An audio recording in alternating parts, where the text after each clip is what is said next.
N T V Urdu studio کے معزز ناظرین، السلام علیکم۔ دوستو، یہ بات ہے تب کی جب ارض مقدس پر بھی برطانیہ کا قبضہ تھا، جس طرح وہ ہندوستان پر قابض تھے۔ انگریزوں کی ملی بھگت سے سن 1940 میں یہودیوں نے فلسطین کی طرف ہجرت کرنا شروع کر دی، جسے وہ ایلیا کا نام دیتے ہیں۔ یہودی رفتہ رفتہ ارض مقدس میں آباد ہوتے جا رہے تھے۔ قائد اعظم یہ سب دیکھ رہے تھے۔ ابھی پاکستان وجود میں نہیں آیا تھا۔ قائد اعظم نے ان معاملات کو دیکھا تو اس عمل کی شدید مخالفت شروع کر دی۔ جہاں تک ممکن ہو سکا، قائد اعظم نے اس وقت ہر فورم پر یہودیوں اور انگریزوں کے ان ناپاک عزائم کو بے نقاب کیا۔ جب عرب یہ سازش نہ پکڑ سکے اور خواب غفلت میں سوئے ہوئے تھے، یہاں تک کہ سن 1946 آیا اور یہودیوں نے فلسطین پر اپنی ناجائز اسرائیلی ریاست کا اعلان کر دیا، لیکن ابھی اقوام متحدہ نے برطانیہ کے پلان کی منظوری نہ دی تھی۔ پاکستان بنانے کی کوششیں اب اپنا رنگ لانے لگی تھی۔ مسلمانان بر صغیر کے عظیم قائد نئی ریاست کے قیام کو ممکن بنانے کے لیے دن رات ایک کیے ہوئے تھے۔ یہودیوں کے اعلان کے بعد قائد اعظم نے شدید احتجاج کیا۔ وہ جانتے تھے کہ اس کے پاکستان پر بھی اثرات ہو سکتے ہیں، لیکن قائد اعظم اپنے اصولی موقف پر قائم رہے، حالانکہ ان کے پاس ان معاملات کا وقت نہ تھا۔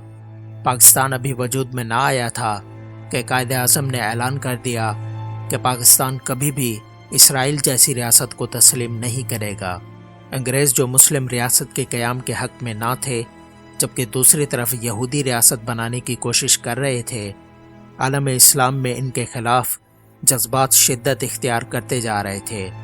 دوسری طرف قائد اعظم نے بھی کوئی کسر نہ چھوڑی تھی، لہٰذا ان کے پاس کوئی چارہ نہ تھا کہ وہ ہندوستان میں اسلامی ریاست کی اجازت دیں۔ یہاں تک کہ 14 اگست کا دن آیا، اسلامی ریاست کا اعلان ہوا۔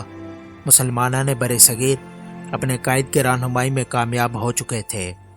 یہودی رہنما بھی اسرائیل کا اعلان کر چکے تھے، حالانکہ یہ معاملہ ابھی تک اقوام متحدہ میں اٹکا ہوا تھا۔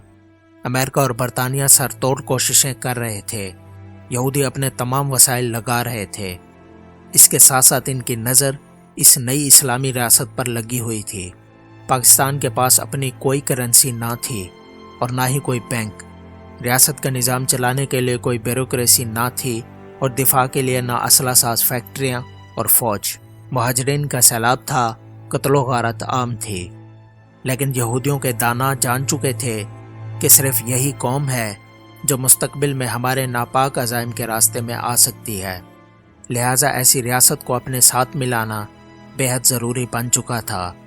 لیکن ان کے راہ میں رکاوٹ قائد اعظم تھے، جو پاکستان بننے سے پہلے ہی واضح کر چکے تھے کہ ہم نہ صرف اسرائیل بلکہ ایسے وجود میں آنے والی کوئی بھی ریاست کو تسلیم نہ کریں گے۔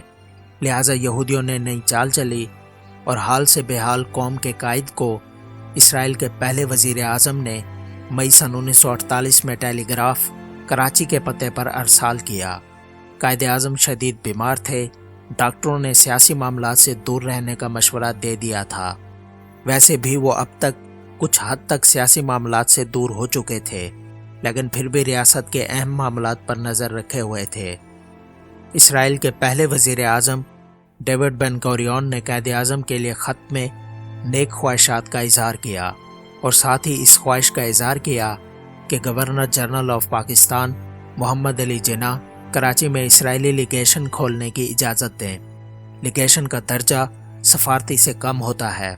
اس کے عملے کو جنیوا کنونشن کے تحت آزادیاں حاصل نہیں ہوتی، بلکہ متعلقہ ملک اسے کسی بھی وقت بند کر سکتا ہے، عملے کی تلاشی بلکہ گرفتار کر کے کیس تک چلا سکتا ہے، جو کہ ایمبیسی کے عملے کے ساتھ نہیں کر سکتا۔